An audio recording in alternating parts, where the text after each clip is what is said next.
हिंदू धर्म में सीता नवमी का दिन बेहद महत्वपूर्ण माना जाता है क्योंकि इस दिन माता सीता का जन्म हुआ था। सीता नवमी हर साल वैशाख माह के शुक्ल पक्ष की नवमी तिथि को मनाई जाती है। माता सीता के जन्म उत्सव को सीता नवमी या जानकी नवमी के नाम से जाना जाता है। मान्यता है कि इस दिन माँ सीता के सच्चे मन से पूजा करने से जीवन के सभी दुख दूर हो जाते हैं। इस दिन माँ सीता की व्रत कथा पढ़ने का भी अपना ही अलग महत्व है। सीता नवमी के दिन माँ जानकी की पूजा करने के साथ ही इस दिन जुड़ी व्रत कथा पढ़ने पर घोर से घोर पापों से विमुक्ति मिलती है।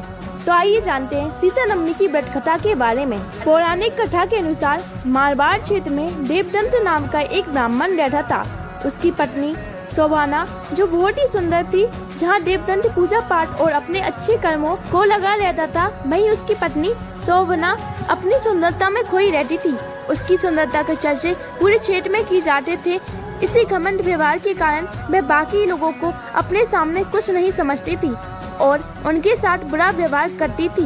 एक दिन जिस गांव में ब्राह्मणी रहती थी, उस गांव में कुछ कन्या आई जो दिखने में उसी से भी अधिक सुंदर थी। ब्राह्मणी उनसे ईर्ष्या करने लगी। अपने क्रोध में आकर उसने उन्हें जलवा दिया।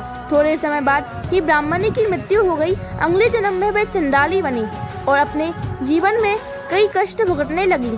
वह माँ सीता की सच्ची भक्त थी। एक दिन लोगों के तिरस्कार के कारण वह बहुत दुखी हुई और माता सीता की प्रतिमा के आगे बैठकर रोने लग गई। तब चंडाली को माता सीता की कृपा से अपना पूर्व जन्म का याद आया। चंडाली को बहुत दुख हुआ। वैशाख माह की नवमी के दिन व्रत रखना शुरू कर लिया। माता सीता उसकी भक्ति से प्रसन्न हुई। धीरे धीरे उसके पापों से छुटकारा मिल गया। तभी से इस दिन माता सीता की पूजा करने की प्रथा शुरू हो गई। दोस्तों, अगर आप सभी भी माता सीता के सच्चे भक्त हैं तो कमेंट सेक्शन में जय श्री राम लिखना मत